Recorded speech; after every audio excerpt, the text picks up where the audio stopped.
लौह पुरुष वल्लभ भाई पटेल की 150वीं जयंती पर पूर्वी दिल्ली में यूनिटी मार्च का आयोजन। लौह पुरुष वल्लभ भाई पटेल की 150वीं जयंती के उपलक्ष्य में भारत सरकार की तरफ से पूरे देश में यूनिटी मार्च का आयोजन किया जा रहा है। इसका उद्देश्य राष्ट्रीय एकता और सामाजिक सौहार्द को बढ़ावा देना है। इसी के तहत केंद्रीय राज्य मंत्री और पूर्वी दिल्ली के सांसद हर्ष मल्होत्रा ने शादरा भाजपा जिला कार्यालय में प्रेस कॉन्फ्रेंस कर बताया कि पूर्वी दिल्ली के अलग अलग इलाकों में 3 यूनिटी मार्च का आयोजन किया जाएगा। आज की इस आवाज आ रही है ना? आज की इस बहुत महत्वपूर्ण प्रेस वार्ता में मंच पर उपस्थित हमारे जिला के प्रभारी भाई डॉक्टर अनिल गुप्ता जी, दोनों जिलों के हमारे अध्यक्ष भाई दीपक गाबा जी, भाई विजेंद्र धामा जी, हमारे युवा मामलों के माई युवा भारत के अधिकारी आदरणीय रमेश जी, बहन निशा जी, यहाँ पर उपस्थित सभी पत्रकार मित्रों, भारत की आजादी के बाद जो सबसे महत्वपूर्ण काम भारत को इकट्ठा करने का, देश को एक सूत्र में पिरोने का, 550 से ज्यादा रियासतों को जोड़ के एक गणतंत्र भारत में विलय करने का जो काम था, वो भारत के पहले उप प्रधानमंत्री और गृह मंत्री सरदार वल्लभ भाई पटेल ने किया। इस बात का राजनीति से कोई मतलब ना होते हुए देश के प्रधानमंत्री आदरणीय नरेंद्र मोदी जी ने सबसे पहले 2014 में ही सरदार वल्लभ भाई पटेल के इस भारत को जोड़ने के कृत्य को पूरे देश में सबके सामने, विशेष तौर से युवाओं के सामने रखने का काम किया। उन्होंने तभी से ही यूनिटी को सरदार वल्लभ भाई पटेल से जोड़ा। देश का जो एक रूप आजादी के बाद बना था, उसका सबसे बड़ा कारण सरदार वल्लभ भाई पटेल ही थे। चाहे अगर हम बात करें तो सबसे पहले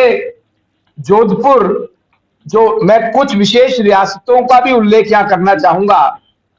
जो कि सरदार जी ने उनको भारत में विलय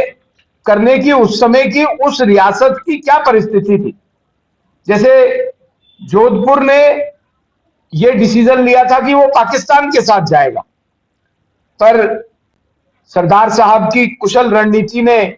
उसको भारत में विलय कराया।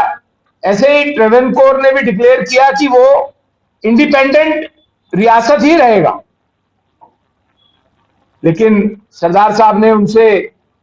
अच्छे से नेगोशिएट करके उनको इस बात के लिए मनाया कि वो रियासत भी भारत में विलय हो। जूनागढ़, वहां के नागरिकों के रेफरेंडम के बाद भी जूनागढ़ की रियासत ने यह तय किया था कि वो पाकिस्तान के साथ जाएगी, लेकिन वहां भी कुशलता के साथ ने उसको भारत में विलय कराया। सबसे अंत में हैदराबाद की रियासत, जो बिल्कुल नहीं मान रही थी, उसको भी भारत में विलय कराया। लेकिन अगर एक कश्मीर की बात करें, क्योंकि कश्मीर का मसला, कश्मीर का मुद्दा उस समय के प्रधानमंत्री जवाहरलाल नेहरू जी ने अपने हाथ में लिया था, तो वो बहुत लंबे समय तक, मैं कहूं कि 5 अगस्त 2019 तक उलझा रहा।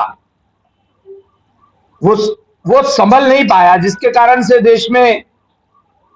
आतंकवाद और अलगाववाद भी लगातार चलता रहा, पर सरदार पटेल के पदचिन्हों पर चलते हुए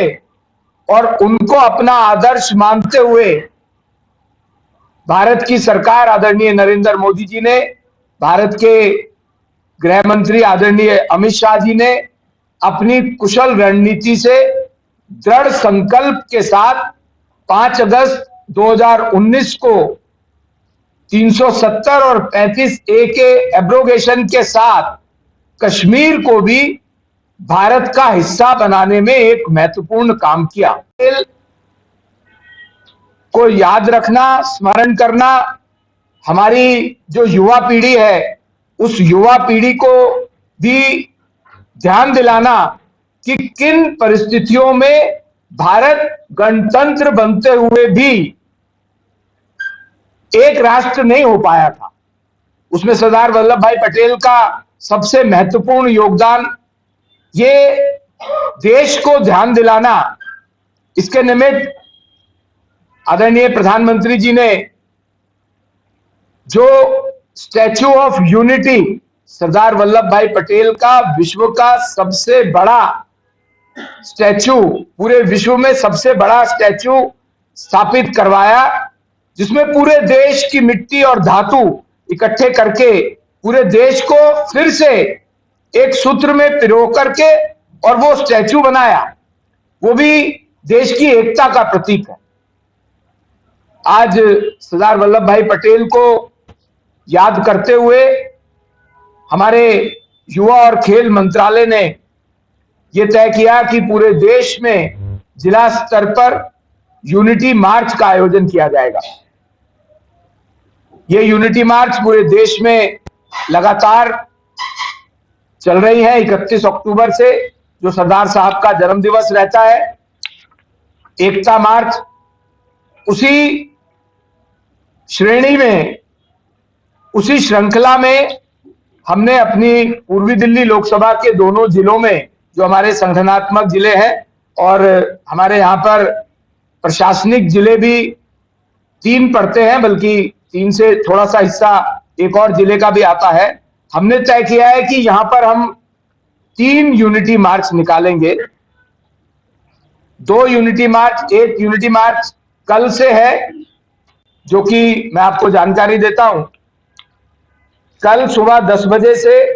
विकास मार्ग वालिया नर्सिंग होम से लेकर के कड़कड़ी फ्लाईओवर तक रहेगी और इसमें समाज के हर स्तर के नागरिक इसमें भाग ले रहे हैं, चाहे वो स्कूल के बच्चे हों, आरडब्ल्यूए के पदाधिकारी हों, मार्केट एसोसिएशन के लोग हों, विभिन्न सामाजिक संस्थाओं के लोग हों, छठ पूजा समिति के पदाधिकारी और उनके सदस्य हों, हमारे अन्य बहुत से सामाजिक संस्थाएं हैं, उन्होंने इसमें हमें सहयोग देने के लिए कहा है। और ये यूनिटी मार्च हम 13 तारीख कल पहली जो हमारा विकास मार्ग है लक्ष्मी नगर वालिया नर्सिंग होम से प्रारंभ करके कड़कड़ी मोड़ के फ्लाईओवर तक लेके जाएंगे। स्कूल से नालंदा चौक मंडावली से निकाली जाएगी। इसके साथ साथ इन सबको यूनिटी मार्च के साथ साथ विभिन्न अन्य कार्यक्रम जो पूरे देश को एक सूत्र में बांधने वाले हैं और सरदार वल्लभ भाई पटेल को और उनके देश को एक सूत्र में बांधने के प्रमुख काम को जनता तक, विशेष तौर से युवाओं तक पहुंचाने के लिए हमारे विभिन्न कार्यक्रम भी लगातार पूरे देश में चल रहे हैं, जिसमें मैं कहूं तो युवाओं के द्वारा कुछ विशेष तरह की रील, क्योंकि आजकल सोशल मीडिया में हमारे युवा बहुत एक्टिव रहते हैं, विभिन्न ड्राइंग कॉम्पिटिशन्स, विभिन्न एस्से कॉम्पिटिशन्स, इसके साथ साथ कुछ सेमिनार्स, कुछ ऐसे कॉम्पिटिशन्स जिसमें हमारे युवा अपनी बात आज के परिप्रेक्ष्य में भारत की बात करना, आज के परिप्रेक्ष्य में एक भारत श्रेष्ठ भारत की बात करना, ये सब कार्यक्रम भी लगातार चल रहे हैं। और प्रधानमंत्री नरेंद्र मोदी जी ने भी अभी 15 अगस्त को लाल किले के प्राचीर से स्वदेशी की बात कही थी, वो भी स्वदेशी बहुत बड़ा मूवमेंट था। भारत की आजादी करवाने के लिए भी, भारत को स्वतंत्र कराने के लिए भी उस समय भी स्वदेशी की मूवमेंट महात्मा गांधी जी ने प्रारंभ करी थी। और पूरे देश को एक रूप में बांधने का जो काम सरदार वल्लभ भाई पटेल ने किया था, उसके पीछे भी उनका ये दृढ़ विश्वास कि भारत एक है और एक रूप में ही एक भारत ही श्रेष्ठ भारत है, उस बात से प्रेरणा लेते हुए आदरणीय मोदी जी ने स्वयं अपने बहुत से वक्तव्यों में भी कहा और स्वदेशी अपनाने के लिए भी कहा है। तो स्वदेशी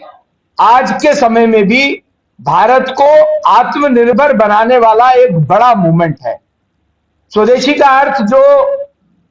जो भी निर्माण भारत में हो रहा है, किसी भी कंपनी के द्वारा हो रहा है,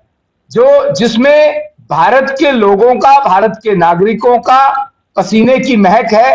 भारत की मिट्टी की महक है, वह स्वदेशी है। अगर मैं सिर्फ एक ही उदाहरण दूं तो 2014 से पहले हमारे देश में केवल 3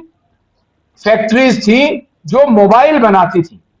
स्वदेशी का आवाहन और आत्मनिर्भर भारत का आवाहन आदरणीय प्रधानमंत्री जी ने जब किया तो आज देश में 300 से ज्यादा मोबाइल बनाने वाली फैक्ट्रीज हैं। भारत के प्रधानमंत्री आदरणीय नरेंद्र मोदी जी का 2047 में विकसित भारत का जो सपना है, वो आत्मनिर्भर भारत से और स्वदेशी अपनाने से ही होगा। Bureau report, team A1 news.